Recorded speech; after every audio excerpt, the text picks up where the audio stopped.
Hello, welcome back. Welcome back to H Hour. We have got Lee, Frank, Spencer. I've got a choice of names to call him today, actually. I'm going to call him Frank. I'm going to call you Frank. Frank, is that all right? Yeah. Sorry. So you carry on. I'm still doing the intro. It's all right. So if you were coming into this, is the first H Hour interview you've heard with Frank, go back one episode in your podcast player and find the icebreaker with Frank. That is about 20 minutes long, and it's a bunch of questions. It's a Q&A, questions submitted by the patrons for Frank, and he answered those questions. There are a bunch we didn't get through, which we're going to cover at the end of this podcast, but I do suggest you go back and listen to that one. If you want to have access to the live feed, there's people watching this episode now live as we're recording it.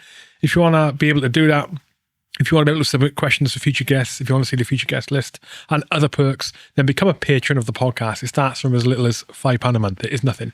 The link to become a patron is in the blurb is in the description of this episode.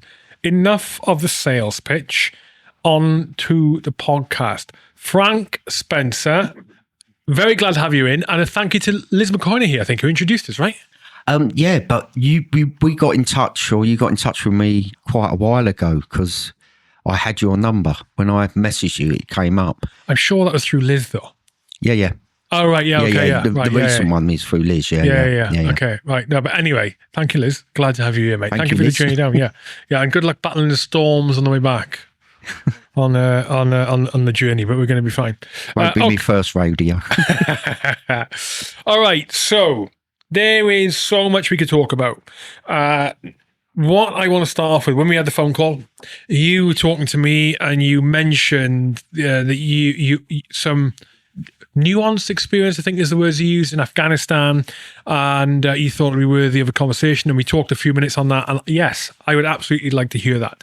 For viewers or listeners watching who don't know about me or my background, to add context to this, one of the places I served in Afghanistan at 3 different periods along the campaign, from Herrick 4 through to Herrick 11, 2006 through to 2011, as a sniper with the parachute regiment at various ranks, all in frontline roles.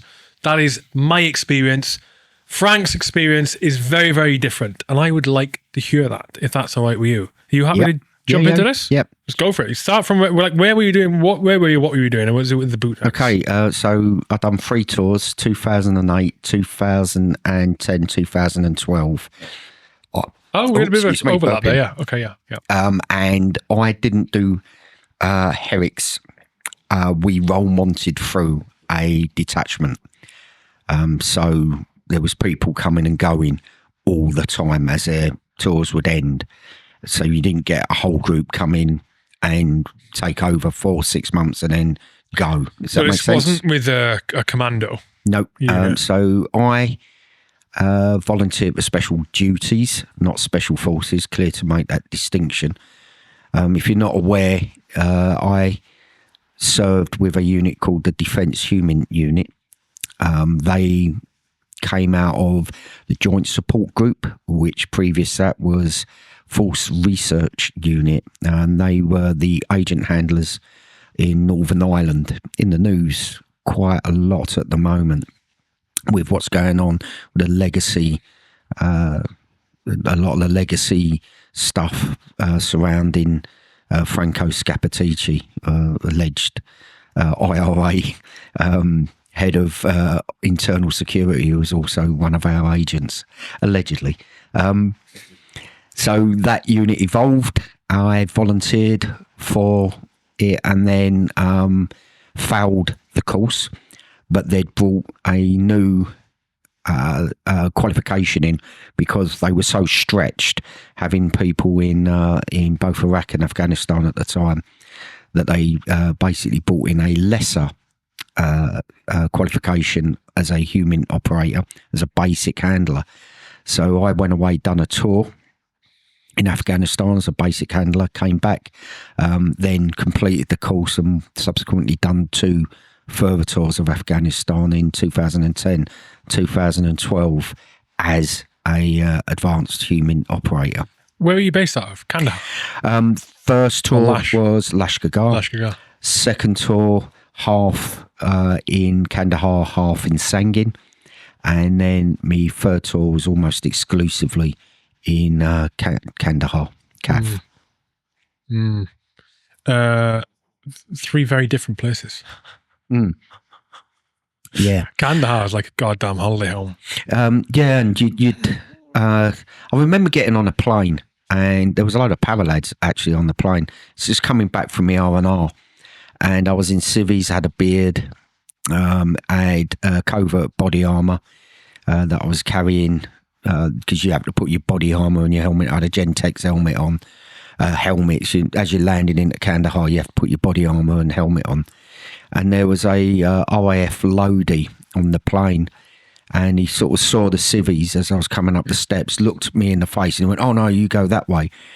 And I turned left at the top of the steps and looked behind me, and that's like cattle class where everybody was, and they were like paralads, and they were all like piled on top of each other in the back there. And I was at the front with a load of officers and a couple of civvies that I assumed were media, and it was palatial compared, and it's quite a long flight, so probably about 5-6 hours to Cyprus, and then another 4 or 5 hours, if I remember rightly. And I remember really getting annoyed at the loadie because he was moaning. He said something within earshot, and he was moaning because the lads wanted to take their boots off and just to make themselves a little bit more comfortable. And he was getting the ump about it, and that kind of because I'd been what we call in the Marines general duties, or within commando units, or air defence troop. There's a lot of bootnicks who'll be listening to this laughing at that. Kind of, I've got that empathy with people who are living, in a shell scrape and defecate in a bucket for months on end. And you feel that, especially when you're at Kandahar, and also to a certain degree Lashkar, because the area around north of Lashkar, you got Nadi Ali, which became, that got quite gnarly. As in Nad North 2010, 2011, yeah. Yeah, 2007, 2008. Okay. It weren't quite like that, but saying that, there was, I went out on a patrol with a load of 2-1 SAS lads, and a week later, a girl from the Int Corps called Sarah Bryant, she went out on exactly the same patrol. Not a carbon copy, that they didn't do anything wrong, as in retracing them. Retracing their steps or creating patterns. Creating patterns. So I'm not criticising that. It was a similar patrol in a similar area, and they got hit quite badly. And I think 2 of them died, and Sarah died as well. So there was, things starting to happen, but it was completely different. And you'd see a complete detachment from what was going on in the front line, for want of a better word, or in the PBs, to the people who were. So that's where Task Force Helmand, that's where HQ Task Force Helmand was in Lashkar at the time. And it was just a complete and utter detachment of what was going on. And it was really stark to see. I went and what do you mean? Explain it. Well, like all the officers in Task Force Helmand, on a Sunday night, they'd have a cake club. They'd go and bake cakes. And I'd just done 6-7 weeks in Sangin, and I came back, and it was the Yorkshire. It was 5-2 Brigade, which was a kind of made-up brigade. I think you had Coldstream Guards, Yorkshire Regiment, and 40 Commando, kind of made up brigade. And I remember being in a PB for a week or so, where there was no water. They had to patrol out with with jerry cans to go and get their water, come back in, and you're crapping in a bucket and burning it, and then you go back and you got these buffoons. I called it cake and arse party because that's what it was. There was just a complete detachment from what was going on. Yeah. That isn't the crux of my nuanced view of the whole conflict. I don't think that's changed since wars began. Yeah, I think there's a thing. There's something to it, isn't it? If you can have if you've got luxuries available to you, you know, why not have them? In the same way that, you know, there's guys in Sangin, and, you know, Sangin was not a great place to be for a variety of reasons. But then Bastion, which was not the cake and ass party, but Bastion was the next like level up from the PB or the in 2008, Bastion was tiny though. Yeah, but it had its luxuries. You know, it's kind of, you can kind of say, well, why should they sleep in aircon tents or have a cooked meal every day? No, I'm not talking about a detachment of living standards. I'm talking about a detachment from what was happening. The point I was going to make was that it's when that sort of those luxuries you have start impacting the way you are seeing how the troops on the ground are existing, what's needed, the decisions you're making based on your experiences, you lose empathy. If that makes sense? Yeah. Is that kind of way? Yeah. Right. And because it was, I think because it was a made-up brigade, they didn't have that sense of there's a definite sense of identity within established brigades where they'll know a commander. They might know, you know, a young lieutenant or captain or even company commander. But because it was a made-up brigade, there wasn't that same sense of not only identity but also camaraderie within the brigade. So that made that detachment from what was happening on the ground worse, I think. Those officers, were they from various units, I assume? Yeah. All over. Yeah. So go on. You were talking about... It's probably, because this ties in, sorry to jump in across you there, Hugh. Go for it. You said about Sangin. In 7 weeks, 6-7 weeks, didn't see a shot fired. I was out on patrol every day. And 2008. Yeah. And there was, it was quite a curious thing. And I kind of looked into the statistics to back. I had a theory why it was, because you had a feeling. It coincided with the poppy harvest. So twice a year, or is it twice a year?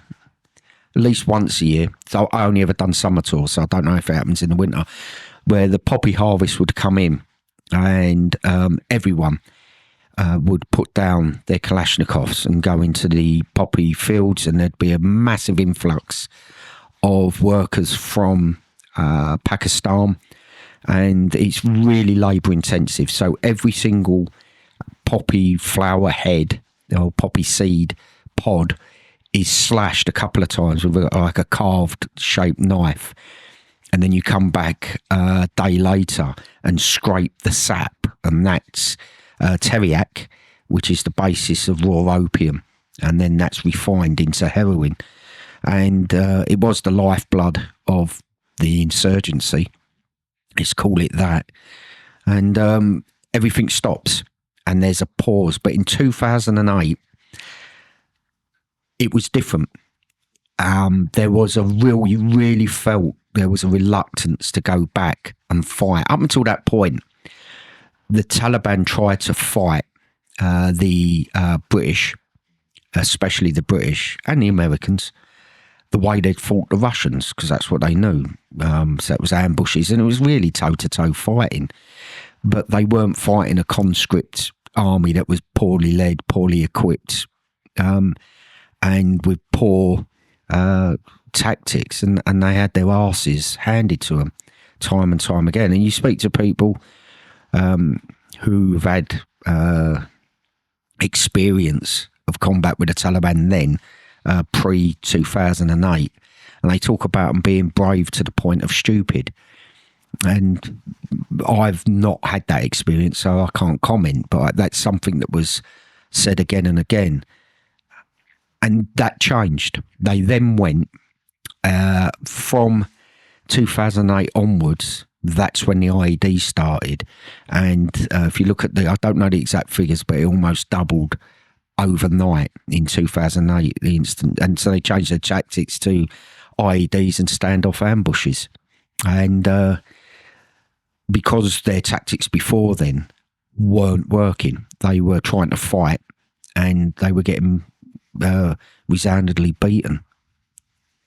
Yeah, I agree. I saw the same evolution. The 06 tour was crazy in that, that up close fighting.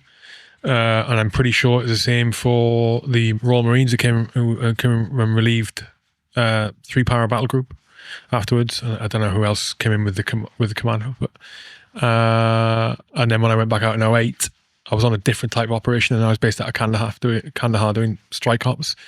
But we saw the same shift away from the up close and personal was still there, but just drastically reduced. Where they could do indirect or standoff, like you said, that was their preference, because, as you say, they were losing people. And the Russians were not the greatest comparison. Like you said, one, conscripts, and two, their tactics weren't very good anyway. Yeah, okay. But what was it like? Agent handling out there then? What was your day to day like? And because most people, and I think most military, will not understand. They understand that people like you in that role exist and do work, but only those who have talked directly with people who did agent handling will know the ins and outs of the job. Would you mind explaining what it would look like? Obviously, to a level you can do, with the caveat. Obviously, let's not get us thrown in jail. Well, it's not only that; it's protecting human operations that are happening. Yeah, but also don't get thrown in jail. So a day to day, the job evolved from a det or detachment of agent handlers that would run a stable of agents. And again, hadn't changed since Northern Ireland. Some of those agents can't be seen dead anywhere near a British military base, so you'd have to go out to meet them.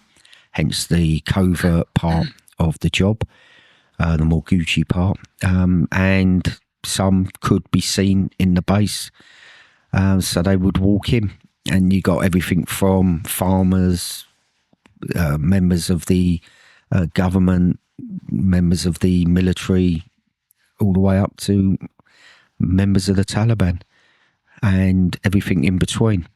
If it's actionable intelligence, the purpose of the Defence Unit was to protect British boots on the ground. It wasn't to win the war; it was to protect British boots on the ground. Oh, really? Yeah. I would have thought it'd be the other way around. The purpose of the unit would be to gather intelligence for the purpose of progressing the campaign. If you could, exploitable intelligence is exploitable intelligence, and the two run side by side.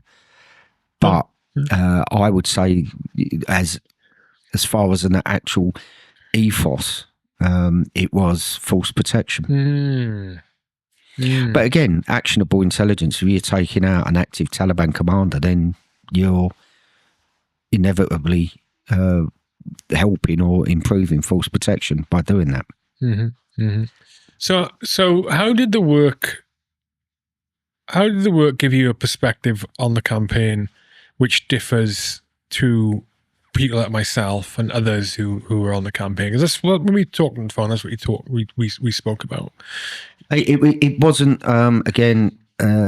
it wasn't an overnight epiphany. It was a more of a slow, steady understanding, and all of the bonkers things that went on in Afghanistan that make no sense whatsoever, we would put down to, it's just Afghan tribal shit.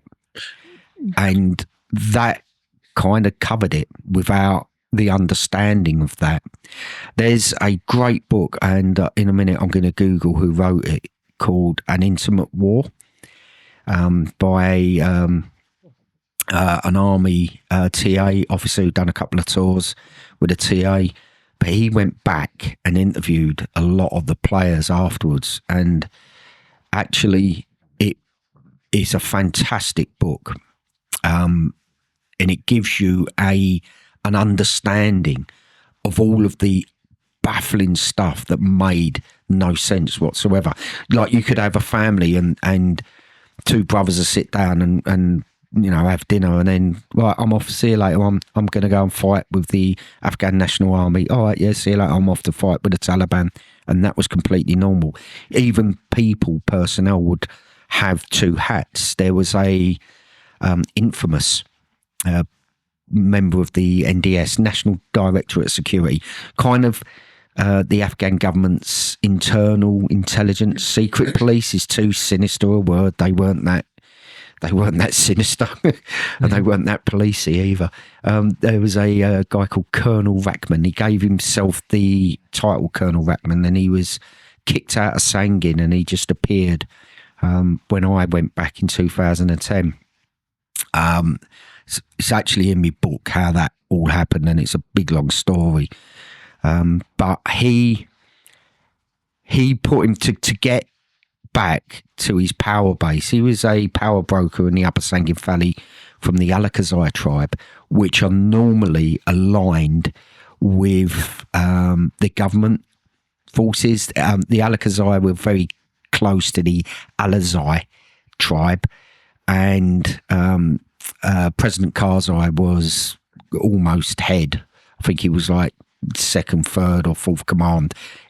That's a very loose way of describing something that they wouldn't see it that way, of the whole Alazai tribe. So the Alakazai should really have been more aligned with the government. And in fact, in 2007, they rebelled against the Taliban, kicked the Taliban out of their power base, which was everything north of Sangin up towards Kajaki and parts of leading up towards Musakala. And that they rebelled under, they had a tribal leader called Dag Muhammad Khan. He then became part of the Afghan government before he was murdered. He was murdered by the Taliban. And so they've always had a tenuous link with the government forces. But Rachman was an out-and-out Talib, but he was also a member of the government and working right next to, his office was right next to Fob Jackson in Sangin. And you're going in every day to have a meeting with a man who all his family are Talibs.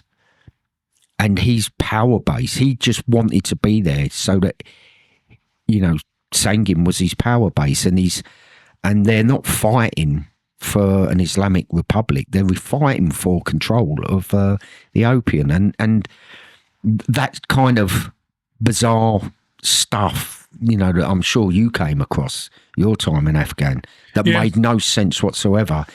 Well, you don't, but for us, as being as guys on the ground, the soldiers on the ground, Marines in the commander's case at the time, you don't really, if you depending on what rank you have, if you're of a lower rank, you don't really get that level of information where you get caused to question things or wonder why. And even as you go up to more senior, I mean senior within the ORs, like sergeant, colour sergeant, sergeant major, that kind of thing, where you're exposed to more information, more of the bigger picture.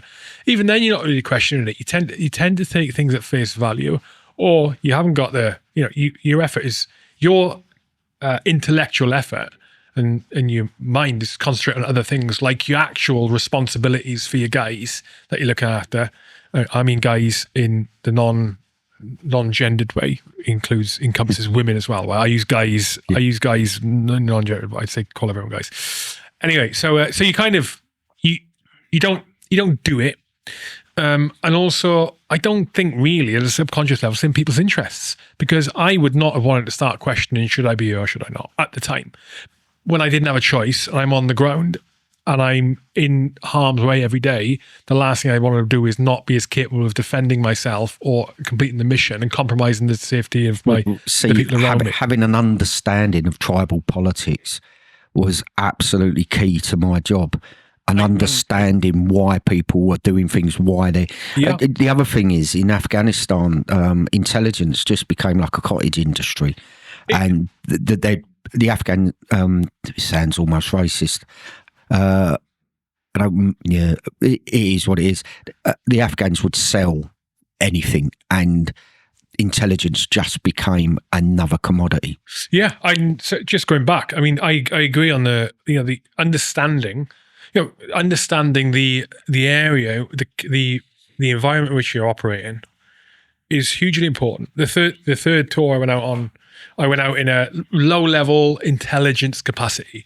I was in the intelligence cell for at a company level, the kind of the lowest level you would ever get into. I've got the book on screen here. Mike Martin. Yeah, I've got it. Yeah, sorry, I just wanted to. I'll share it on the screen. Just wanted to reference the author. No, it's all right. The lowest level kind of unit you'd ever get in an intelligence cell. You wouldn't have it normally. Company level is really low level, but that's what I did. And part of that, and Coke actually in the live stream chat here has just mentioned this little anecdote.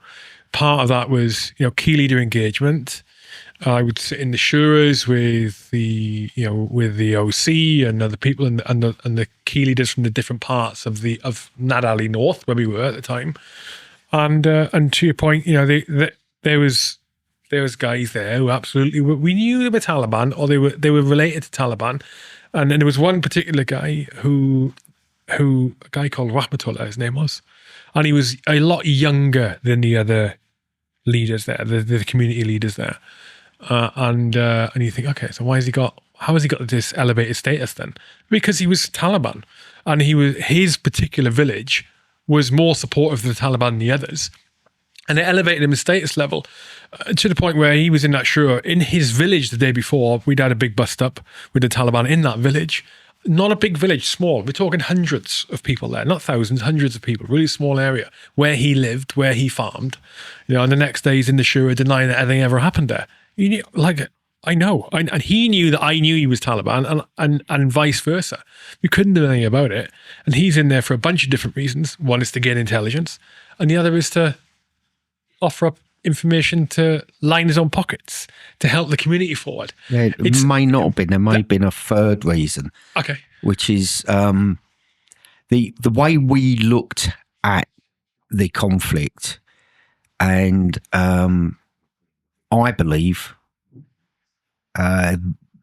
permeated all the way up to the very highest echelon of rank. And this is an incorrect way of looking at it. Yeah. Okay, which is they're the enemy, they're the goodies, we're the baddies, or they're the baddies, we're the goodies. Whichever way you look at it, what's the word I'm looking for?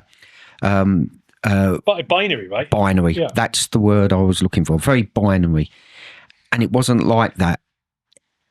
Very few things in life are binary, but the actual conflict in Afghanistan was as far from binary as it is absolutely possible to be.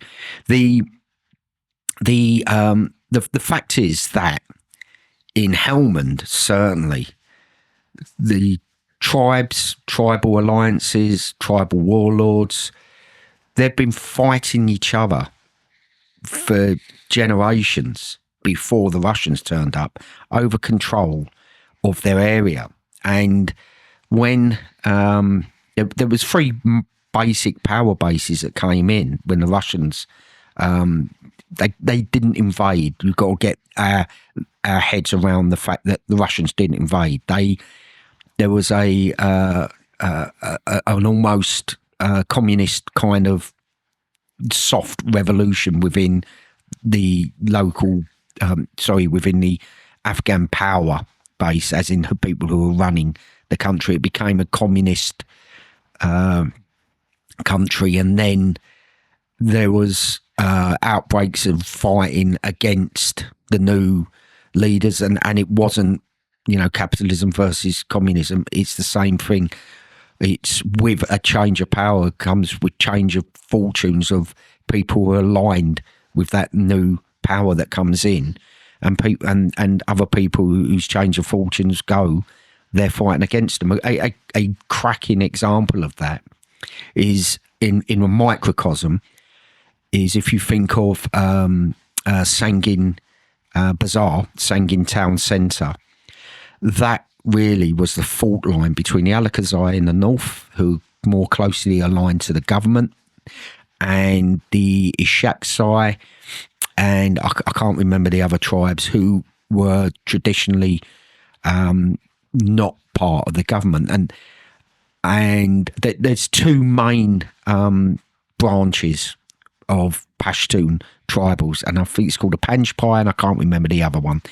And they're two separate branches of tribal federations. But so Sangin itself was fought over between those two different tribes. Now they're not at each other's throats, and one is more Islamic and supports an Islamic way of life than the other, and the other supports more of a Western viewpoint in life.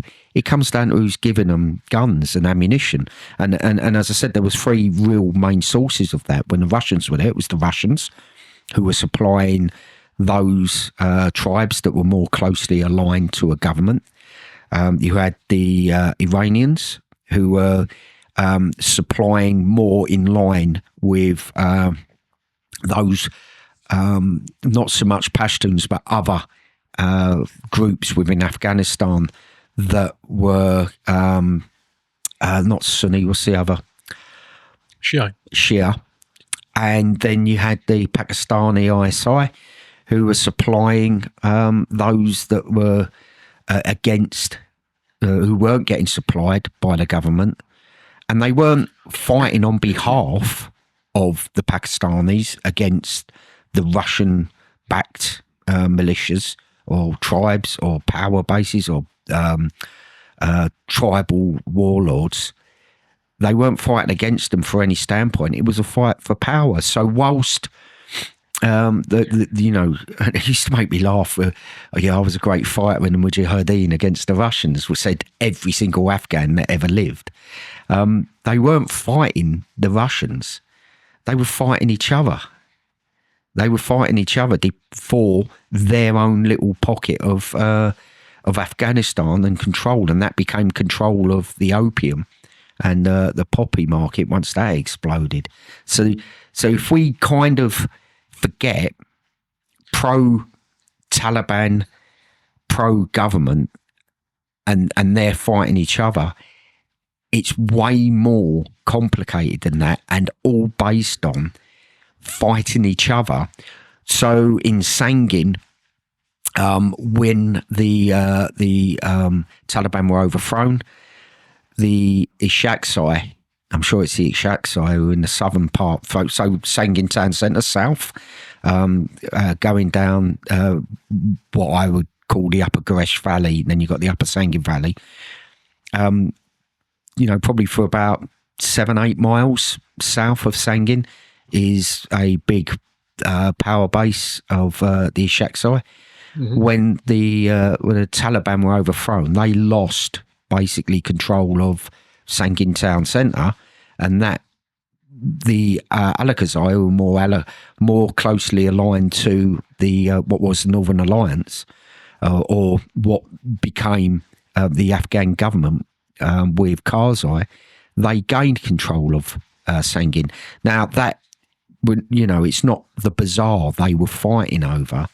It was the smuggling routes, because in Sangin you've got the Musakala Wadi that came down from Musakala, and above Musakala you got Nowzad, and then the Bagram Valley, not Bagram Air Base, Bagram Valleys, which was a huge opium. Musakala was there, Bagram northeast, and Nowzad southwest. Yeah, and it's where everything came in. All of the opium in that part of Afghanistan all comes down into Sangin, And then from Sangin, you got the smuggling routes down through Spin Baldak into Pakistan. So that's what they was fighting for, was control over the opium routes. Yeah. You're making a really good point that I hadn't really considered or thought about before, actually, which is why I was really interested in having this conversation with you, and I know we've got hours and hours and hours that we could talk about stuff, but particularly on Afghanistan, you're totally correct in hindsight. If you think about the aim of in 06, the aim was to go in there, stabilize the region. I'm talking about Helmand, stabilize the region to basically improve things, infrastructure, education, and governance and law and things like this. Which is a noble thing to do. The reason we went in is because of 9/11, and the best way of explaining it is if we bring it back here to London and 7/7. The 7/7 bombers, the architect of that attack was trained in Afghanistan. They had terrorist training camps that had classrooms, assault courses, rifle ranges. You get a better class of terrorist if you can train them in that manner. Whereas remember about 2 years after the 7/7 bombers, there was another group tried to do the same thing, and their bombs just went fizz pop, and a couple of them got beaten up and filled in on the tube when people realised what had happened. They trained on the internet. So the reason we went in to topple, or we didn't, it was the predominantly the American CIA with Northern Alliance. The reason they toppled the Taliban regime is because that they weren't just Osama bin Laden. It was the fact that they had terrorist training camps, that they were getting paid a lot of money, as in the Taliban government were getting a lot of money from rich Saudis to keep these training camps going, was to disrupt that and get rid of the training camps. And then once that happens, you're left with a power void. So we rightly felt obliged, I guess, to kind of fill that vacuum. So that's really where the conflict came from. Then you could argue with Iraq. We took out and thought, right, that's Afghan done.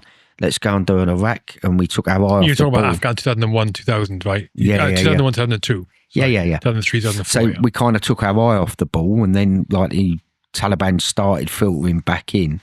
And I think there's a narrative. But Iraq was getting ramped up. The rhetoric against Saddam and Iraq was getting ramped up in early 2000. It was months after 9/11. Months after. Yeah, I know. And it was happening before 9/11 happened. Yeah. So it was always on the cards, you could say. But the they just tied it into the Great War on Terror, conveniently. But the rhetoric that and the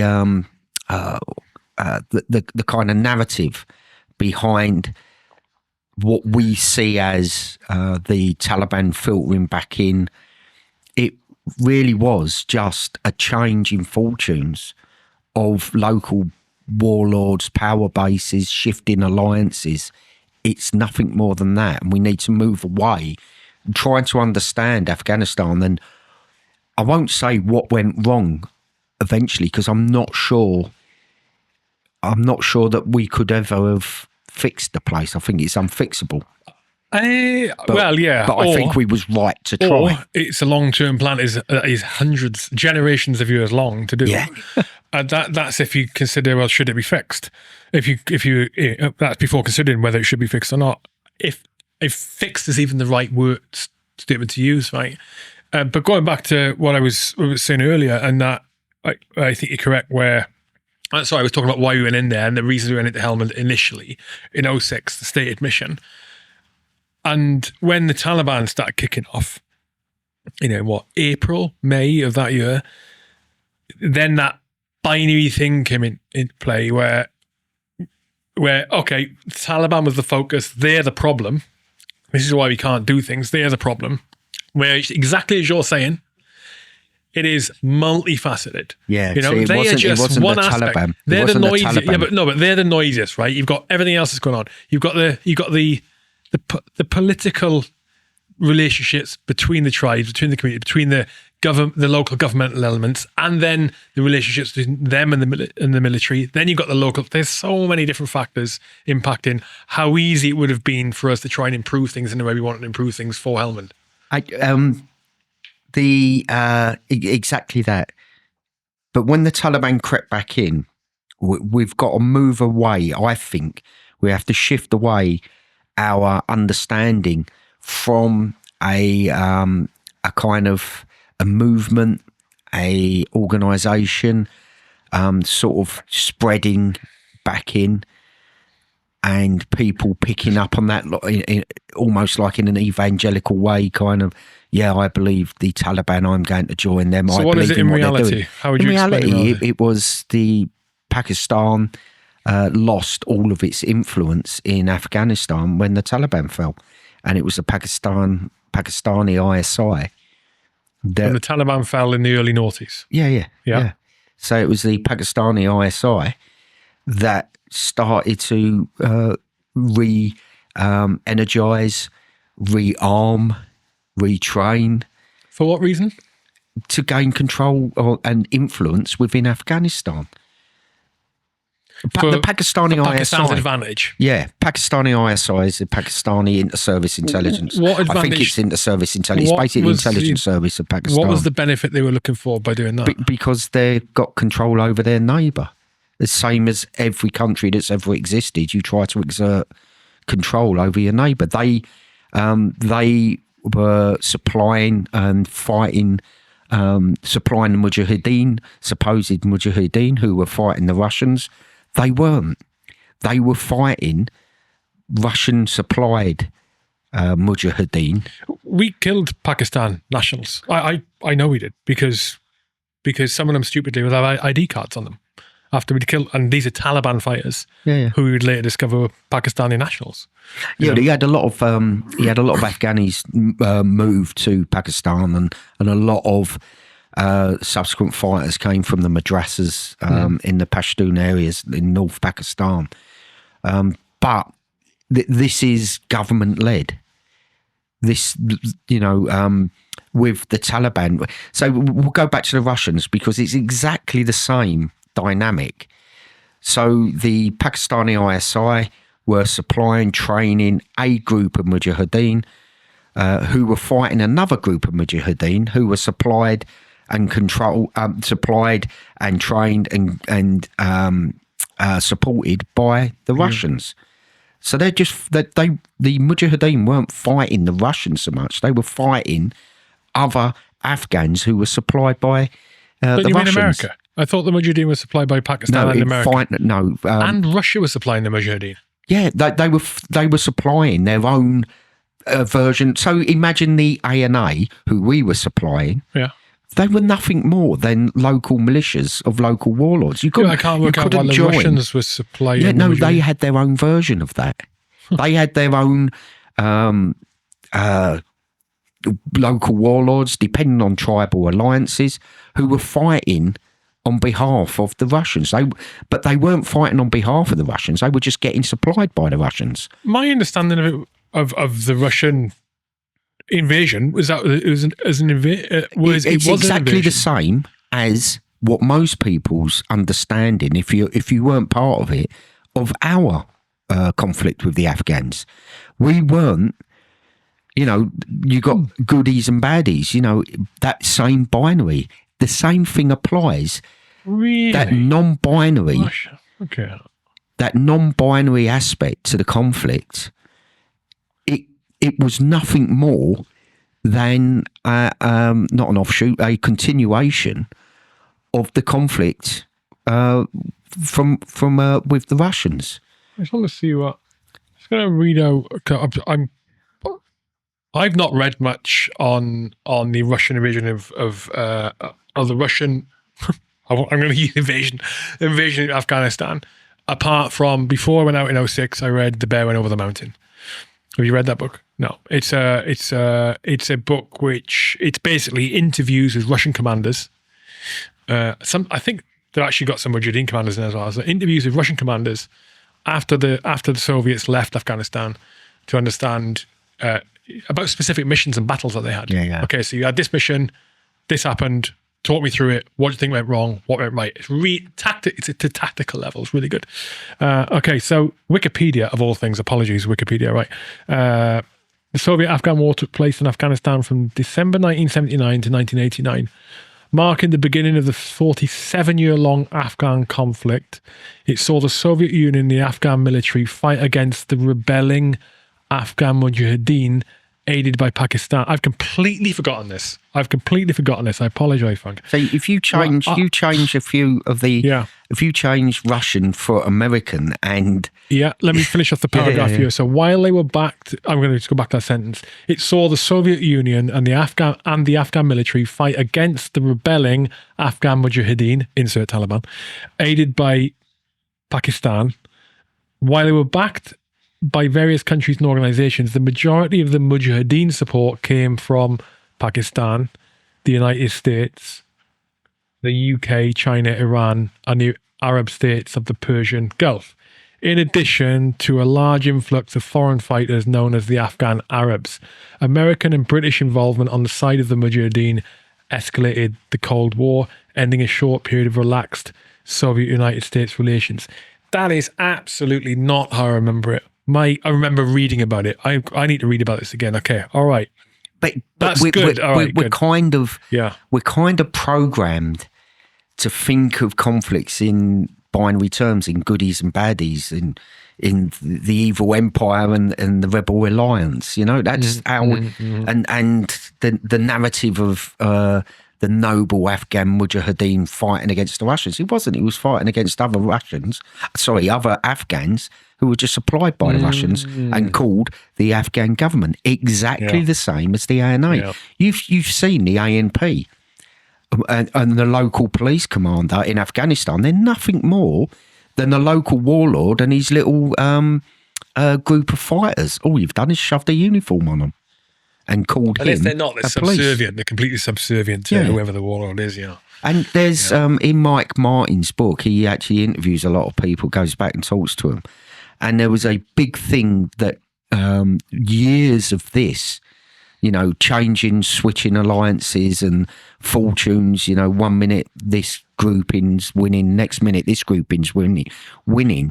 So a family would put a son with one side and another son with another side, so that they've got a foot or a boot in the winning camp, whoever's on top, because of the shifting nature of how, you know, the fighting was unfolding. So that's really the backdrop to us coming in and just replacing the Russians, really. But we were supplying a different group.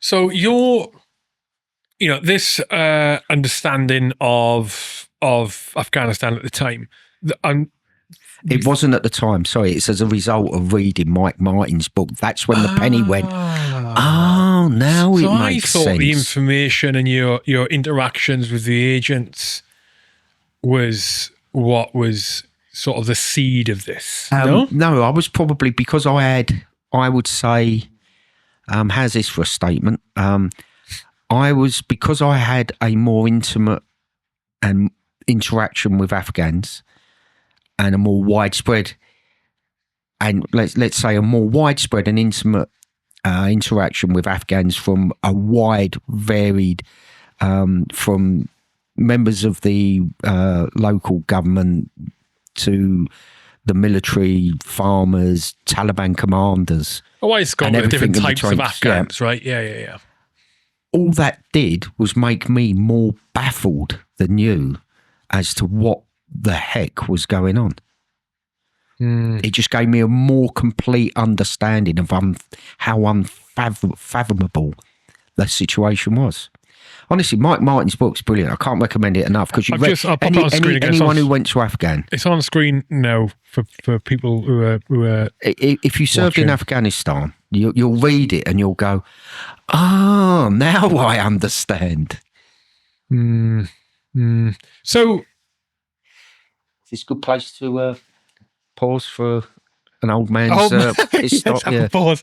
Right. For those watching live, link, we'll be back in less than 5. Mics are off. We are back. All right. So, oh Jesus. All right. So, so it came after reading Mike's book. Okay, if you went back, how would you have done it then? What was being done wrong? How would you have done it if it could be done at all? What went wrong? There's a question. We were led by the Americans, so and we lost sight of what we was doing. We was fighting an insurgency. Same as what we did in Borneo, in Burma, in Northern Ireland. And we lost those lessons, I think. Not so much lost them. There was a couple of instances where we tried to kind of do a more soft approach and a more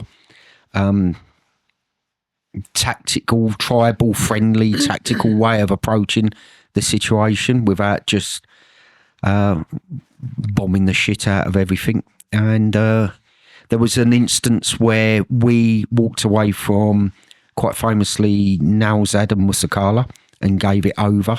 I was in Musakala. Yeah. When we handed it over. I left Musakala and we handed it over, yeah. Well, that was one way to describe it. That was heavily criticised by the Americans, and they saw that as a retreat and a defeat, when actually we were handing over and saying, trying to do, but you're never going to win. You can't go. Like, the Americans didn't learn the lesson in Vietnam, certainly didn't learn the lesson in Afghanistan, and they didn't learn the lesson in Iraq either. This is where these people live. You can't bomb them out of their own homes. You can't shoot them out. They're there, whether you like it or not. So you have to find a different way of approaching how you're going to deal with the insurgency. Well, part of the problem is I don't think there was an alignment on what the problem is we're trying to fix there at any time, and the opinion of what the problem was and what we were trying to do in Afghanistan changed constantly with the Americans, changed with the British, and then how you're going to go about it changed constantly. There was often alignments on how we would go about militarily, tactically dealing with the Taliban, but not any other of the factors that we talked about, the aspects that we talked about. I think I need to caveat everything I'm about to say. Okay. With this isn't a criticism of Americans, certainly not the bravery of American servicemen, which was phenomenal, and absolutely is not a criticism. It's it's an understanding that we approach things differently. I remember in 2006, I had some cross training with the Americans. I was working as a troop sergeant up in Faslane, guarding Britain's nuclear deterrent, one of what's seen as one of the worst jobs in the Marines. And we went out to stagging on. Yeah, guarding, we went out to Washington. Excuse me, Washington State, to train with the equivalent, the American equivalent. They're called their FAST teams. And I've got a cough, excuse me. Excuse me. And they were, at the time, the Americans were at the forefront of not only sniping, but also in CQB and clearing rooms and things like that. And we were learning, like, they were the first to stack up, and then that slowly filtered into the British military. So a lot of British tactics actually come from America, especially the USMC. And we were doing room clearances with them. And then we had this exercise, and we had this composite troop of each troop was made up of Americans and Brits. There was 3 troops, and we all went through this one exercise where we basically, there were some insurgents. It was kind of based around Fallujah and the Americans' experience there. The guys that were taking us through, they'd literally just come back from Fallujah. And I think it was the first, or well, too early with the second battle of Fallujah. So they, you know, they knew what they were talking about. And their tactics were completely at odds with what I'd been taught. And they wanted us to line up probably like, you know, 1 metre, 2 metres between each man, patrol down the middle of the street to this building where the insurgents were that we had to then gain access and clear as part of the exercise. And this was all with simunition. No one likes getting shot with simunition. So it makes you take cover when you probably should take cover. And they as they're patrolling along in this snake, it's just each man taking up opposite arcs, like left and right, and scanning, you know, with their weapon up, completely scanning. And that just seemed so at odds with what we would do. So the 2 troops went through using the American tactics, and they got hammered. And each troop lost a third of their men were whacked with simunition. I know it's not the same, but it gives you a kind of indication of the. I looked at it and I thought, I got with the boss and I says, right, we ain't going to do that. What we're going to do is we're going to go in. There's a building right on the corner. We're going to get a fire team covering, enter the building. That will then become the point of fire to move into another building, and then that becomes a point of fire to actually gain access to the building where the terrorists were. And we were in the building before they realised that we'd actually, you know, were in the village. And that ruined their exercise a bit. So then they got us to, said, all right, the terrorists have all gone there. They're in this place here. So they know, everybody knows we're in the village. So the enemy know we're in the village. So we had to then fight our way through the village. And the way we did it, which was the way I'd always been taught, is fight from buildings. You don't fight in the open when you can be in a building. So we kind of, you take one building, that becomes your point of fire. And then you take another, and you've always got a section in reserve. And we worked our way towards the target building, got in, cleared it out, and we only lost 2 guys. I think it was 2 or 3. Out of how many? A troop, so 32. Oh, that's good going. So it was a composite. You're looking at a third normally. Yeah, no, it was a composite troop of Americans and Brits. Well, the other 2 troops who'd done it the American way, they got malleted and they lost a third. Do you know, it might even have been there was a third left. But right, but the Americans, they were like, that's brilliant. That was brilliant. You'd done really well. And to me, they slated us because we took too long. I was like, but I only lost 2 men. Yeah. But that's how American tactics are so different. And it hasn't changed from what's the name? The Falaise Gap in Normandy. Okay. Where Monty was criticised for not closing off, I can't remember what German army it was. It was criticised by the Americans, but we don't have that manpower. And then when we're talking about, and the reason this is relevant to Afghanistan is when we're talking about different tactics and saying the American tactic of just bombing everything, having troop surges and fighting. You can't fight someone who just melts away. You can't win. You can never win. The reason we tried to not do that and to build alliances, which is the only way you're going to get anywhere. From experience. Yeah, it's from experience, but also through necessity. We've never had the manpower to fight the way the Americans fight. I mean, there's over 350,000 US Marines. That's just the US Marines. We've only got, 4,500, 5,000 Royal Marines? But even with the manpower, with the experience we have, we wouldn't have gone about it that way anyway, because like you're saying, it's not winnable when you're fighting an insurgency for all. That's war fighting attitude. not warfighting. It's more suited to warfighting. Yeah, I mean, there's a fundamental difference with the Americans as well, in that the way they operate at a tactical level and the way they command. It makes it very difficult. It's just the way they are trained compared to the way we are trained, and the way that their command hierarchy and decision making works is that it is more difficult for them to delegate decision making and tactical decisions to units below platoon. So to split off a less than a platoon and give a lot of agency into how a section is going to go and do things in a different part of the village, for example, in a different part, they don't have that. They don't have the ability that a British unit does. Yeah. Where we, and this is to echo what you said. This is not. I'm not saying this is the Americans worse than us. We do things very differently. I would say through necessity. An American, exactly. An American platoon commander, for example, will say, okay, we're going to go and take this. Here's the objective. In speaking to his commanders below him, but I'll call them team commanders, section commanders, squad commanders. He will tell them, this is the objective we're going to do. This is where I want you, squad leader 1, to go and do. 2, I want you to go here. 3, you're going to be reserve. And he will tell each of the squad leaders exactly how he wants them to do that job. He'll give them the objective and how he wants them to do that job. With the British, and I'm sure it's the same for the Marines, the British, it's the platoon commander will say, this is the objective. Section commander 1, this is what I need you to do.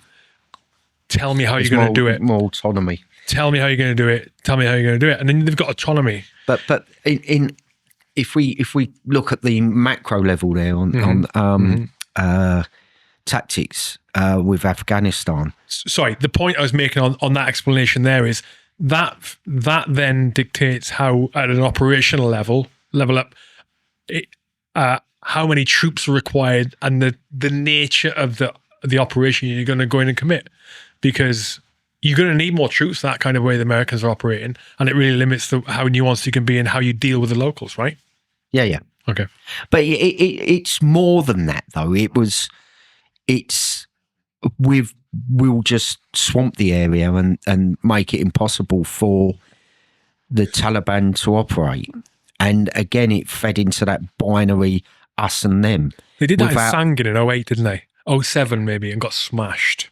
Who? The Americans? The Americans, when they took it over from the British, they swamped the area. It was 2010. I was 10, there. Was it? 10. Yeah, so it was. I was 40 Commando, handed over to I can't remember what 9th MEF rings a bell. Might not be that, but it was basically the US Marines. So for my 3-4 months that I was in Sangin, the Americans were a massive part of it. You had the EOD guys were coming over and just slotting in, being part of the patrols. And then gradually, and more and more Americans were appearing.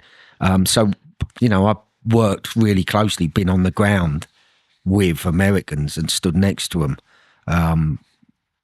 And so, again, I'll reiterate, this isn't a criticism in any way of American soldiers, American Marines. It is, I think, a criticism of, well, I don't think, might not be a surprise to anyone listening, but the tactics that were employed in Afghanistan didn't work. And I think the reason is that we, as us British, we either forgot or were led, and I believe more led, by the American way, which just doesn't work in an insurgency. You cannot bomb your way to victory. You just can't do it. It's never worked and it never will. You can't bomb someone out of their home. They live there. We've got nowhere to go. Mm-hmm. Mm-hmm. And you can't fight an enemy that just blends into the background and then comes back. You cannot win that way. And we lost those lessons. Was it? It's winnable isn't in the same way Northern Ireland wasn't won. Winnable isn't a term you can apply to something like that. But could we have walked away? under better circumstances, I believe absolutely how much better those circumstances are, to what level would have Afghanistan been normalised is irrelevant.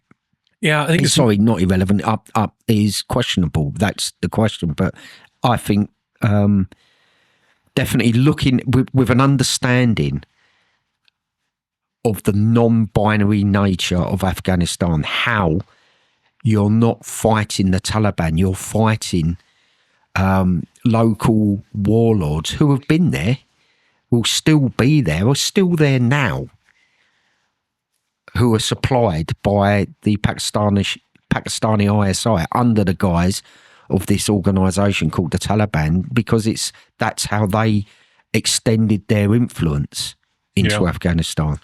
Yeah, it was less a case of what win-lose, and it should be more of a case of what are the effects that we are trying to achieve, and there is a scale of those different effects. What is the political relationship we want to have? What is the local government status we want to have? Is there a certain level of education we want to be in place for? All these different things. But I don't think that even if you frame the objective in the right way, because of the nature of the beast, the nature of that area, I don't just mean Afghanistan. I mean that part of Asia, Southern Asia. What is it? It's not the Middle East. It was barely the Middle East. Southern Asia there. And the nature of it is, it's just going to be continually in a state of flux, I think, and being influenced by major powers. Afghanistan is undeniably influenced by, Pakistan in a big way. And Russia to the north, China Russia to the north, China in a sort of a lesser way, right? But as up to China was buying when I was there. China was they're buying the oil fields, were they not? They were. There's no oil fields, but there are some oil fields there, aren't there? No oil fields. I thought there was oil fields in Afghanistan. No, Google it quickly. Few, yeah. There's mineral resource. It's mineral resource rich. Afghanistan is, or fairly rich. But the Chinese were, as they are everywhere, using soft power. Again, another lesson we've lost: soft power. But that's a completely different. It is completely different, but it's something that China have been doing. I don't even want to say under the radar. It's completely on the radar, which you just completely ignoring for the last 25 years. Conversations I've had with people about. Africa, prime example. Yeah, what do we call it in this country? It's got a name, and it's been cut back and again and again and again. Overseas development, right? People say, why are we giving money to international development? Yeah, international development. Yeah. It's soft power. That's what it is. Mm-hmm. That's what it is. Anyway, that's a different conversation. But we lost those lessons in Afghanistan. Because there was a complete misunderstanding or a complete lack of understanding of the nature of the conflict. It hadn't changed. It hadn't changed since the Russians, and it continued right the way through when we were there. There's some kind of stability there now, but there's already fractures within what we would call the Taliban, between a more inward-looking traditional Islamic viewpoint to a more outward international-looking viewpoint. And in fact, some of the people, like the Haqqani network, were Zahraddin Haqqani was the most wanted man in by the Americans at one point. He's actually, I was read an article the other day, he's actually kind of advocating for a more kind of Western approach to government than currently what's happening. But what you all see now, I bet, is this same kind of power grab, power brokers infiltrating and supplying their the people that they want to influence and they see as being most likely to further their particular agenda, whether that's the ISI, whether it's the Iranian, not so much the Revolutionary Guard, but the Iranians, the Russians, maybe, yeah, but definitely the Chinese. And those same people will be fighting each other again for their control over what they see as their little empire, which might be a couple of poppy fields, might be a whole valley full of poppy fields. What did you think about the period of courageous restraint in Afghanistan? That permeated everything that happened within Sangin in 2010 when I was there. I was forward deployed as a human operator. So my job primarily was twofold: to mentor and gain intelligence that was gathered by the NDS, National Directorate of Security, and make sure that that information is filtered into our intelligence streams, but also to provide intelligence and human to the battle group on the ground.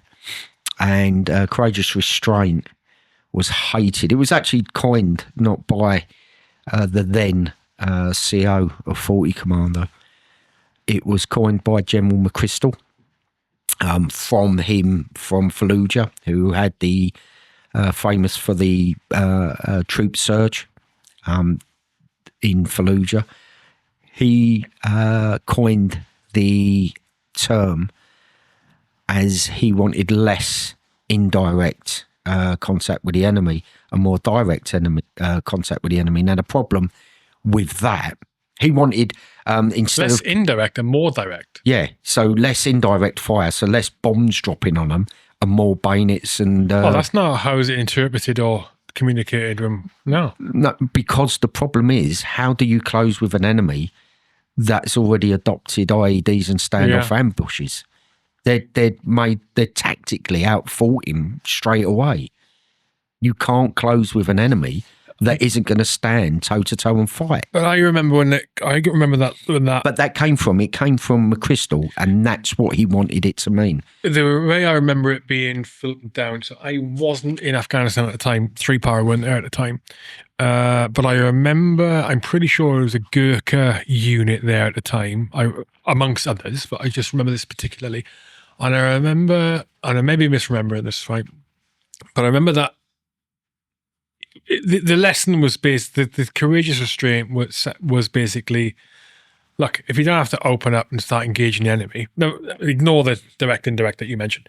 If you don't have to engage the enemy in a firefight with ballistic weapons, then the better option is not to, in the interest of basically hearts and minds and also intelligence gathering, which is kind of how I remember it at the time. That was kind of the aim of it.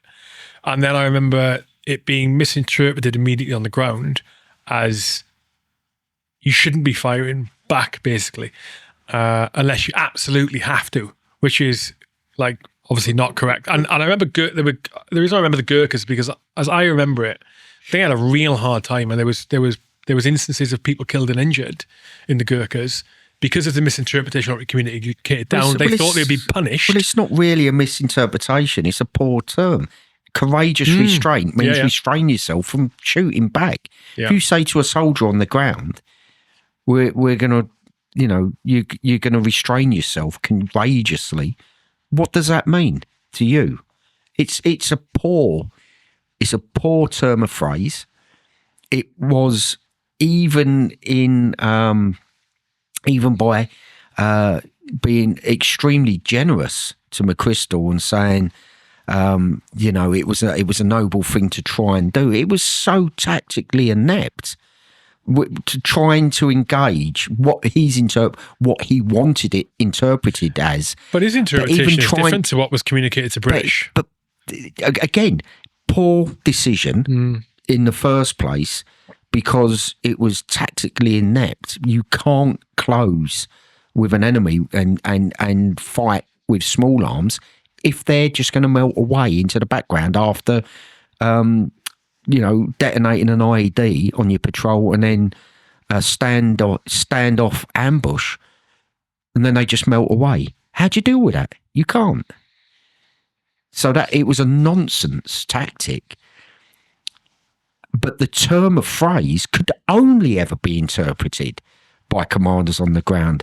What does courageous restraint mean? You can't say, oh, does that what it means? No. The words courageous restraint, it was complete, I think, totally all thought out on every level. The difference, it was quite a nuanced reason for its enthusiastic implementation in Sangin when 40 were there. And that's there was ongoing talks with the Alakazai tribe to try and get them to reconcile back to the government. And I mentioned the Alakazai tribe earlier about them having a tenuous relationship with the Taliban. They're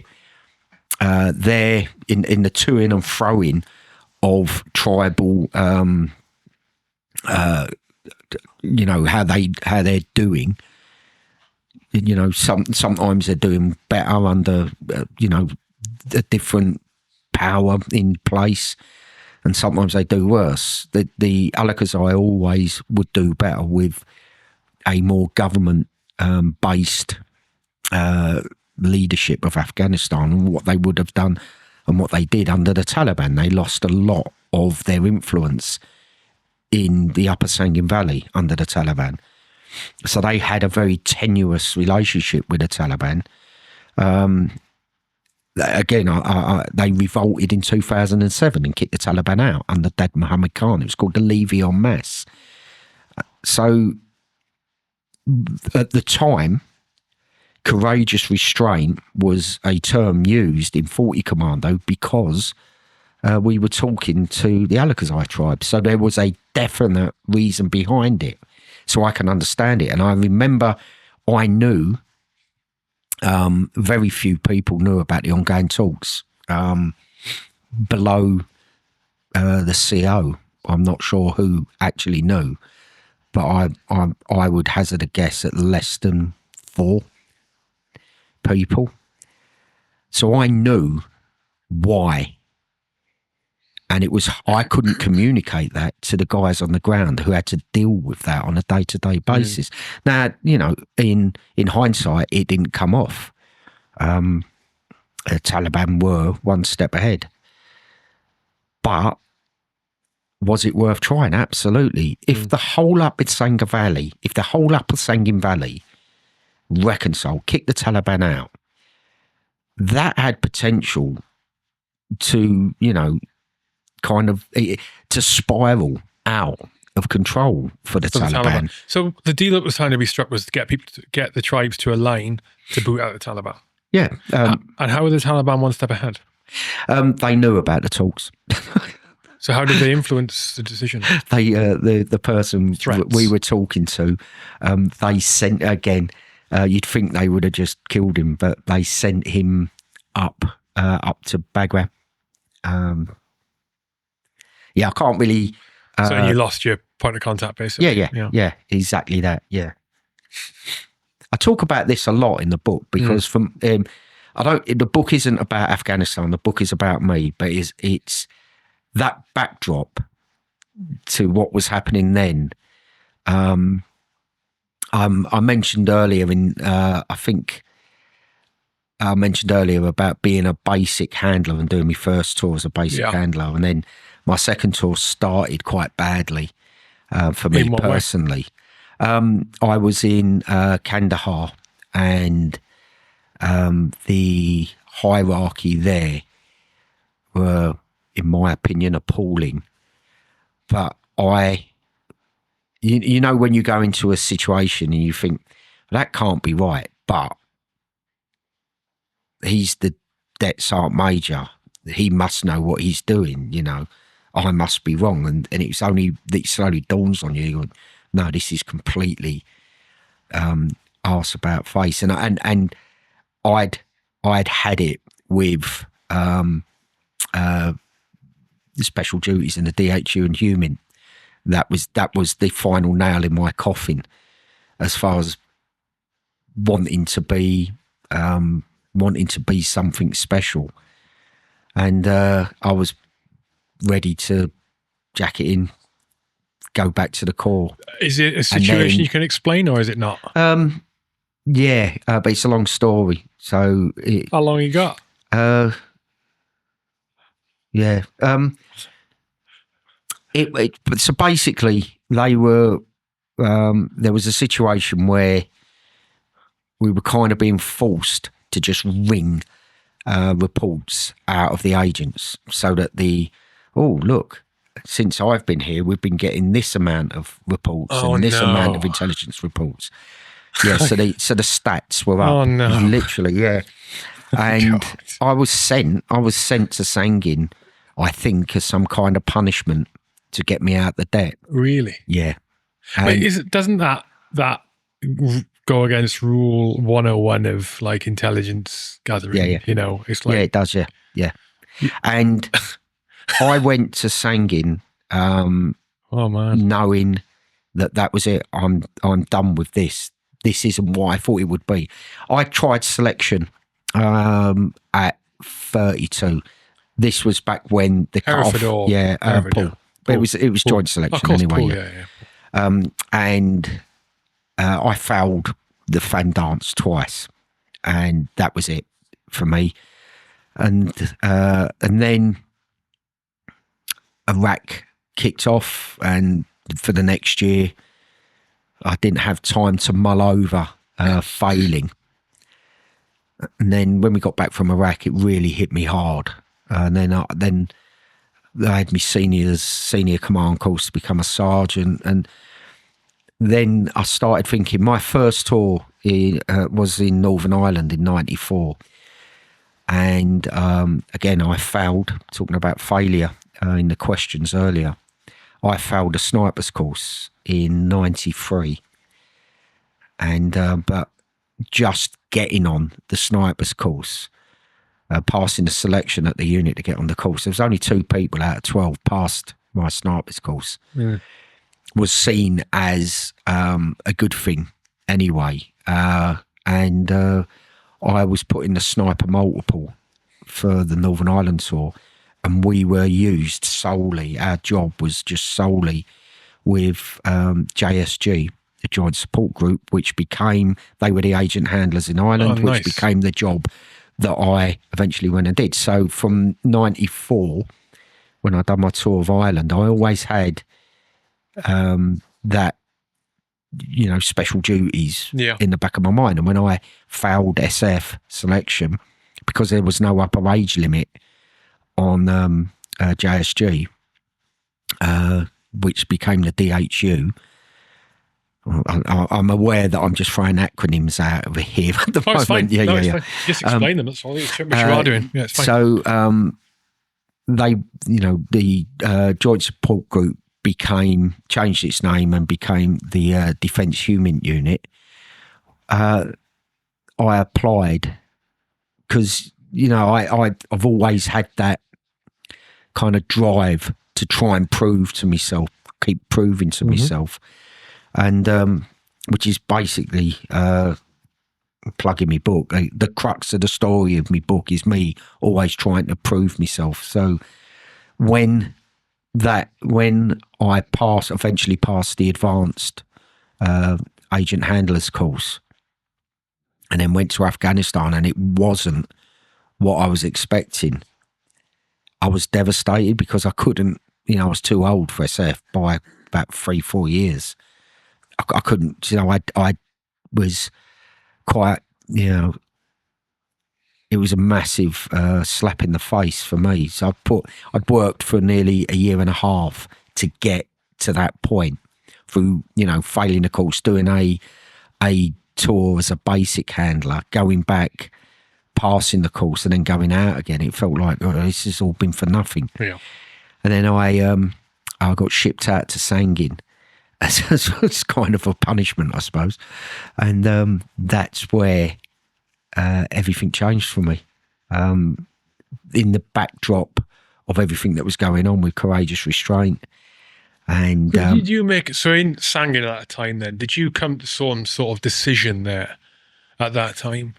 well, about your career? I spoke about Colonel Rackman. What he did is he was pulling the strings in the background. In the tour before, which I think was 2 Rifles. So 2 Rifles and 40 Commandos tour in 2010, 2 back-to-back tours were the bloodiest of the whole conflict. And bang in the middle of them, bang in the middle of Sangin, was this Rackman, who was basically a Taliban warlord from the Alakazai tribe, who also double-hatted as a member of the government, and he gave himself the rank of colonel. He wasn't Colonel Rackman, of the National Directorate of Security, so the internal security and intelligence service of the Afghan government. So he was a Taliban commander, a member of the government, a member of the intelligence part of the government, and also a local warlord. And he was kicked out. There was a famous CO of 2 Rifles, can't remember his name. It's basically the CO before 40 Commando got there.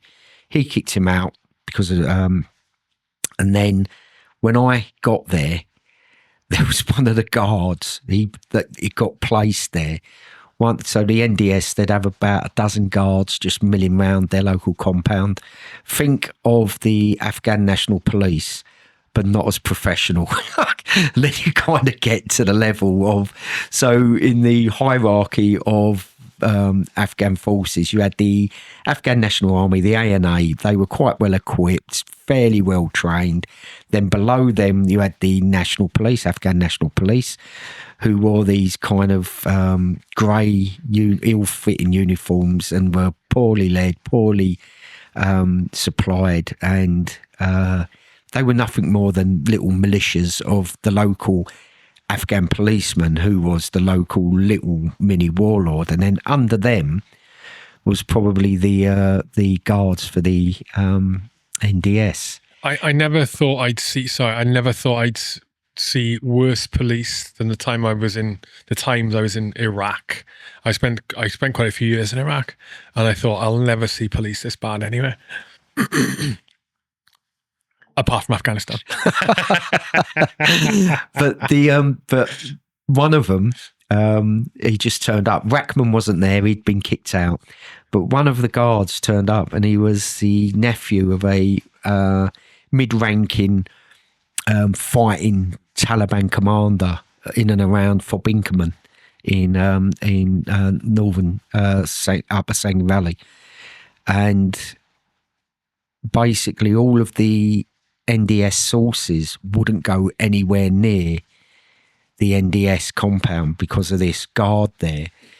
And so they lost all of their intelligence, which meant then that calls for the head of the NDS in Sangin, who was Captain Mahbub, and I can't remember the other guy's name.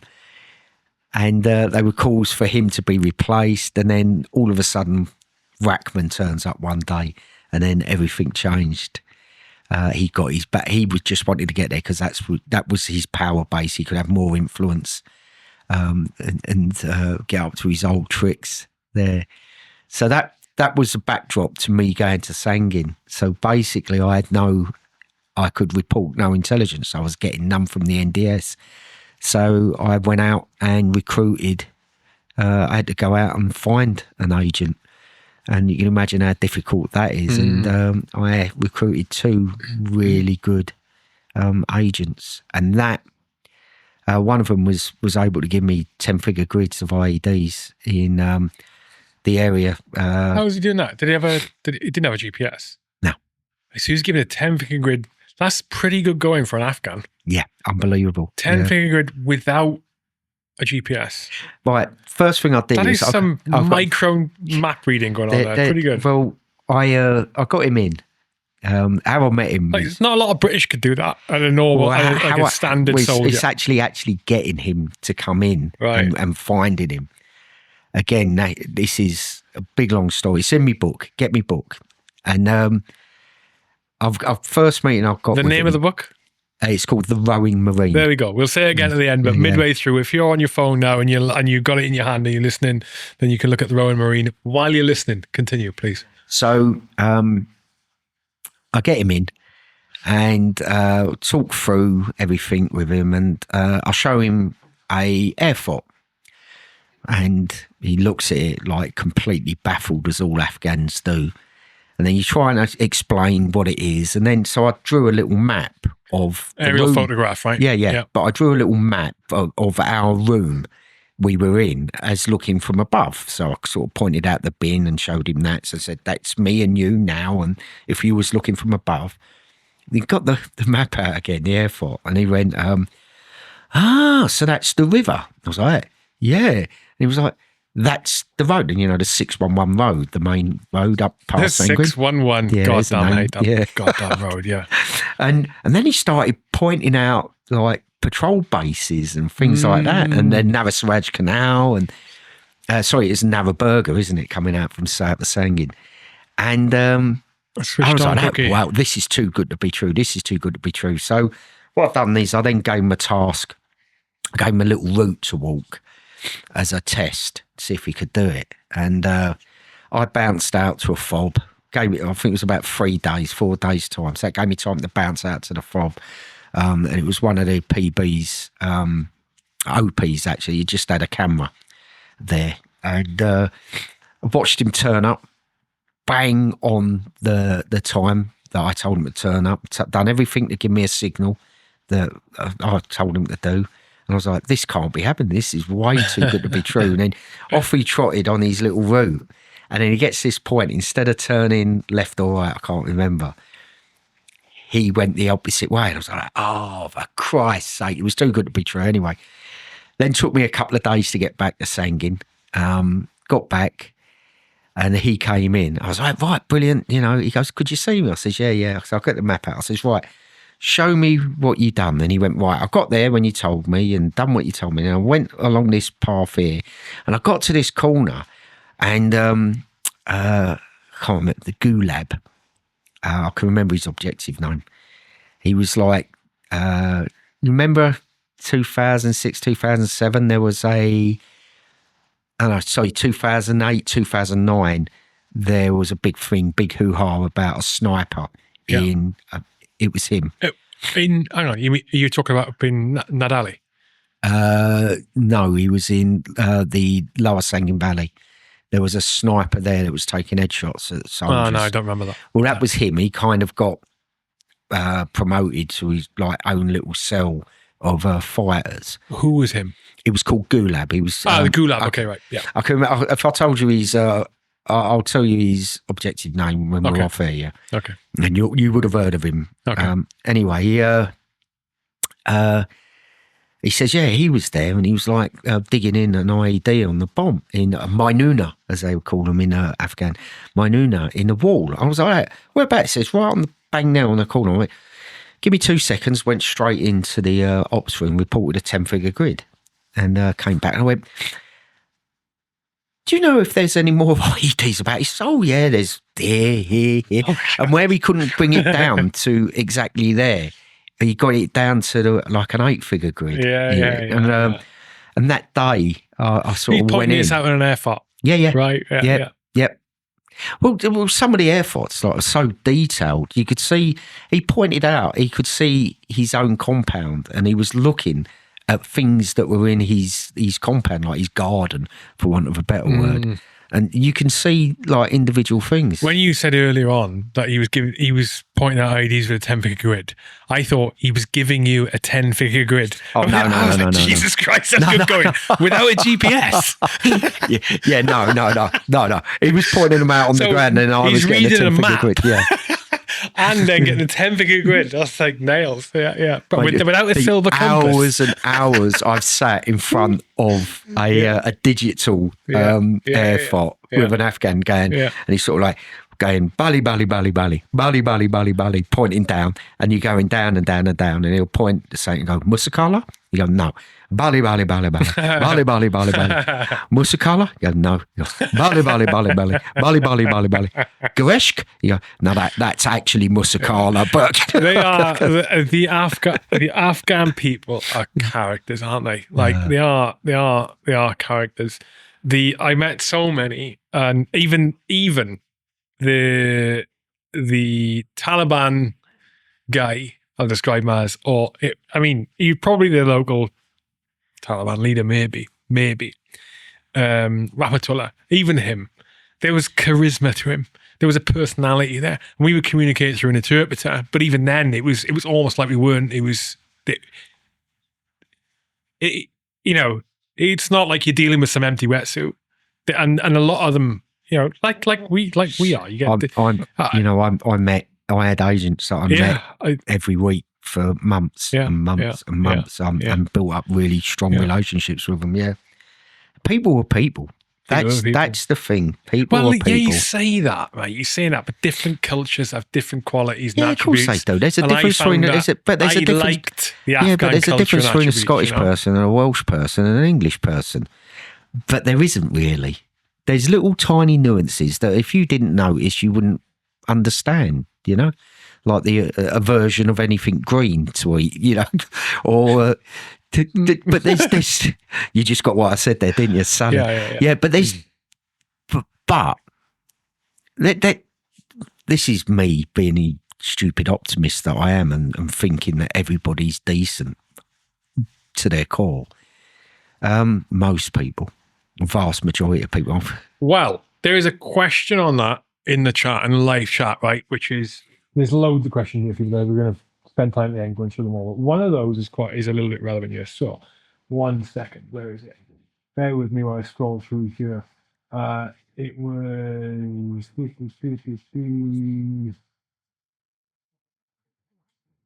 Were there Taliban that you thought were morally good people?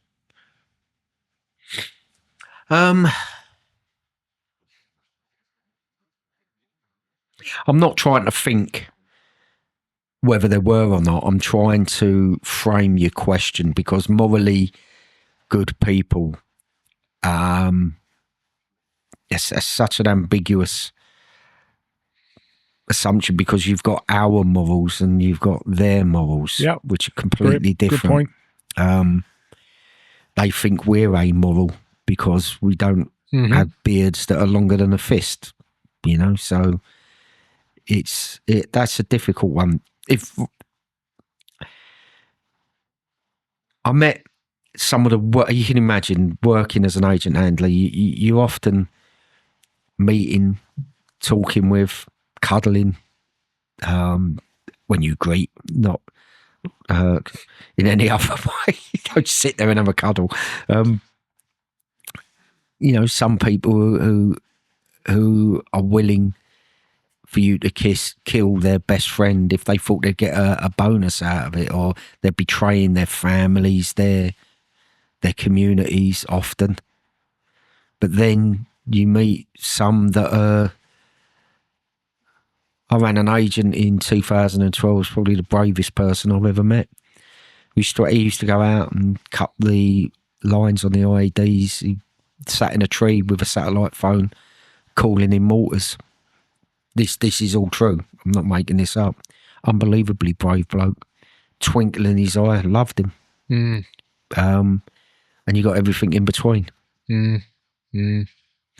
That is a long, rounded way of not answering your question. I do apologise, but I don't think it is an answerable yes or no question. So I apologise for that. There is a challenge with it now, and I was trying to think through the same answer to it, trying to find an answer in the same way. And I think that,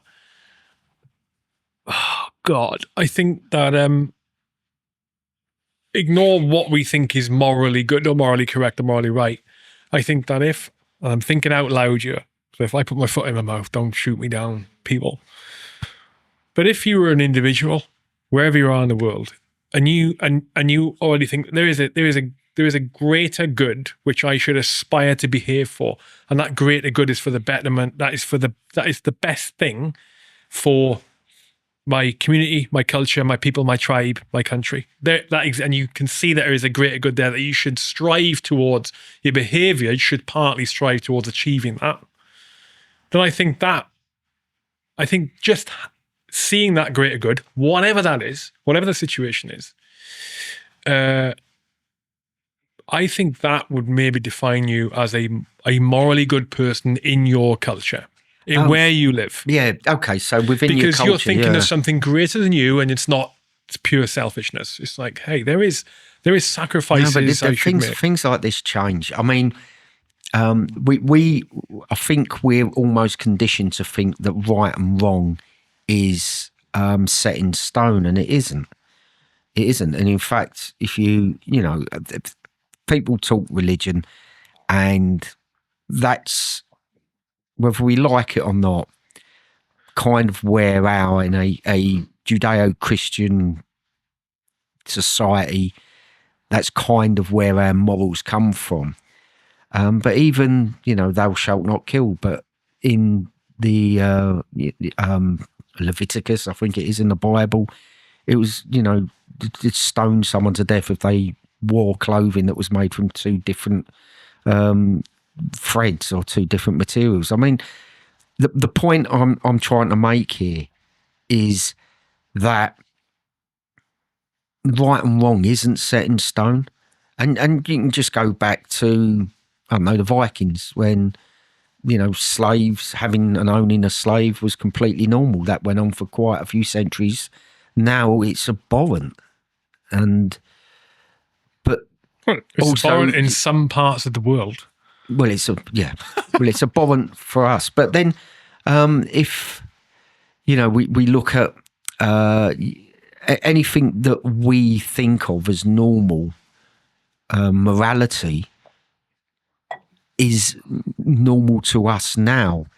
It would have been different to our parents. Look at comedies. You look at what people call wokeness or political correctness now. What you could have said as a comedian on stage 20, 30 years ago. And actually, it's not funny to us now. And if you actually listen to what's being said, to something that was aired, on prime time television, and that's only 20, 30, 40 years ago, it's absolutely disgusting. So that's how our morals have changed in just that short amount of time. And I think it's really difficult to talk about Afghanistan, because it's such a diverse country. We think of Afghans as just the Pashtuns that we sort of interacted with for good or for bad, for talking at them or getting shot and blown up by IEDs that were laid by them. But there's like a dozen different languages within Afghanistan. You got the Hazara, you got the Tajiks. There's loads of different types of Afghan, and you only have to look back 60, 70 years. In Kabul, westernized Afghan women walking down the street, smoking, wearing miniskirts. That doesn't compute to the Afghanistan that we see now, which almost seems next to prehistoric. In not only its morality, but in the way that we as Westerners would perceive as a normal society. So it's really difficult to answer that question about good or bad. I mean, we could talk now about good or bad because we've got a shared perspective of what good and bad is within our society, whereas it's really difficult to shift that conversation to something as bizarre and complex as Afghanistan. Well, we could talk about this if we talked about the specifics of what we think is good and bad, like literally the granular things. Then that would be different. Afghanistan, but as an example, but I think just considering that there are the right ways to be and the wrong ways to be, but they're bigger than your own personal needs, and you're willing to spend effort and make sacrifices towards upholding those things for the benefit of, because it's better for the tribe. And I think that that regardless of where that's correct. I mean, what was the question in the first place? What was it? I think I can answer were there any Taliban which you would consider morally good? Yes, the one simple answer. The agent I ran in 2012. Okay. Yeah, he was fantastic, right. And he was brave. And I think his motivation was, there was a towards the end. Basically, if you was a young scrote in the village, and you went, yeah, I'm joining the Taliban, they'd give you an Icon radio, a red Honda motorcycle and a Kalashnikov, and then you'd go round knocking on doors asking for zakat, which is one of the pillars of Islam, which is to give. So that you're saying, right, you're giving to the insurgency, to the Islamic Revolution, give me some food. And they were just bullies, and he hated bullies. Oh. Hated bullies with a passion. So yeah, him. That's probably the longest winded answer to yes. No, it's a good conversation. That's it. It's a good, because what makes you morally good? Yeah. What makes someone morally good? The specifics of it vary, but fundamentally, he used to go off with prostitutes in Kandahar. There were prostitutes in Kandahar. Who knew? I need a toilet, mate. Yeah, me too. Oh, you did the time. You're right for time. Yeah, fine. Yeah, all right, cool. Right, taking a pause. Back in a minute. Right, we are back. We have a minor situation. We're gonna have to cut this. We're gonna have to cut this short. Unfortunately, the reason being is that there is inclement weather coming in, and Lee's trains back to where Lee's trains back to where he lives are about to go pear-shaped. When the storm comes in, they're all being cancelled. So you're going to come back in again? Yeah. Right? Come back in again. We'll also, again. Like I said to you, we've got loads of questions in the chat, which we can do on a Zoom Q&A with the patrons. Is that right? Yeah. We'll do. We can do that. Okay, that'll be on Zoom anyway. That'll be on Zoom for the patrons. Yeah, I'd love to come in and talk about other stuff. But I'm going to keep you for another 9 minutes. That's all right. I mean, this 9 minutes. So one of the questions I'm going to cherry pick here is people watching the live are curious to hear your thoughts on Trump's quotes related to Afghan that he made today, specifically that. Other than US forces, everyone else, what does he say? NATO forces, basically, they were in Afghanistan, but they were a little bit back from the front lines. Well, basically, that's a little bit of a concession to what he said before, which was that no country would come to NATO, America's aid if they needed it. Obviously, you've got someone in charge of a country who's not even aware that the only country to evoke Article 7, isn't it? Which is an attack on one member is an attack on them all. The only country to evoke that article, if it isn't 7, whichever one it is America after 9/11. And so him saying, oh yeah, well, you did do it, but you didn't really go on the front line though, did you? It's an absolute abomination. But again, you pay peanuts, you get a monkey. You vote in a moron. You don't, what do you expect? Entirely different conversation. I take so I am personally, I am taking what he's saying with a pinch of salt, as I do with everything he says, because he spews words for various reasons. Sometimes it is a bad idea. Other times, I think it's very calculated. I think this is one of those times he's just spewing words to achieve an effect. And quite often he does this. It's always someone or a country or a people on the bad end of it. This time, it's UK. If British soldiers. If it's in the middle of a pond and looks like a duck and it quacks, it's a duck. There's only so many times someone who says things that are moronic, you can say, oh, there's a, you know, he's not stupid. He's calculated. He's not. Sometimes things are what they seem. I'd say more times they are. Yeah. There's a difference between saying and doing, though, right? And I'm not trying to. No, what he said, like, bad idea, and I understand it's very will have pissed a lot of people off. Would have been emotionally damaging a lot of people. Not only people who served there, but also people who lost loved ones in Afghanistan. Right? And they have every right to be angry at that. Absolutely, every right. Yeah. I'm angry at it. Yeah. I lost friends. You lost friends. And I. You know, I think the previous part of this, or the very start of this podcast, I kind of, there tends to be a feeling that, you know, Afghan was a waste, we pulled out, what was it all for? I think I've sort of argued against that. There was a point to us going in, there was a point to us staying, although we were kind of doomed to fail anyway, but there was a moral obligation to fill the void. Once the Taliban had gone, took our eye off the ball. And you can argue about Iraq, should we have diversified, if that's not the right term, but gone into Iraq? Or, you know, these are all questions, but it happened. But though I don't think those that died for no reason. My service wasn't for no reason. And, no, I think the same. I don't. And people have got every right to be absolutely disgusted and angered by what he said. Mm-hmm. And not only, it's not only what he said, the man's a war dodger. He dodged the draft. He's a rich, very, very, very rich individual whose father was incredibly rich and enabled him to be a war dodger. And for someone to talk about they wouldn't go on the front line. He wouldn't know what front line was if it come and kicked him up his fat, useless arse. So anyway, I hope that answers your question.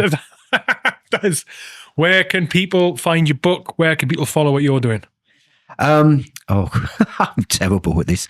Right. Lee Spencer _RM is my social media. I'm not on X, whatever it is. I came off that cesspit of hate years ago. If the book, please do go and buy the book, and if you buy it and like it, leave a review. You can get it on Amazon, Pen and Sword Books, the publisher, Waterstones. If you Google it, just Google the Rowing Marine book, it comes up. It's on sale on various different platforms. Please do buy it. I wrote it. It's me. It's not written by anyone else, not a ghostwriter. And I'm very proud of it. As a bootneck, I wrote it in crayon. Thought I'll get that in before you did. Well, I know that at least one Coke in the live stream chat has already purchased it about 5 minutes ago as we were at the toilet break. Oh, thank you so much. As we were at the toilet break. Mate, it's been a pleasure. I'm kind of glad it's finished a little bit early because it means you're going to come back. You got to come back. Well, I think we talked about this earlier, and I said it might be 2 podcasts, one about Afghan and one about the Rose. Yeah, well, that's how it's worked out, mate. And we're going to get a Zoom Q&A in for the patrons as well. Yeah, okay. Sweet. Right, let's get you to your train. Cheers. Thanks so much. Cheers. And thank you to everyone who's listening and been on the live stream. Cheers. Sorry I'm having to cut them one.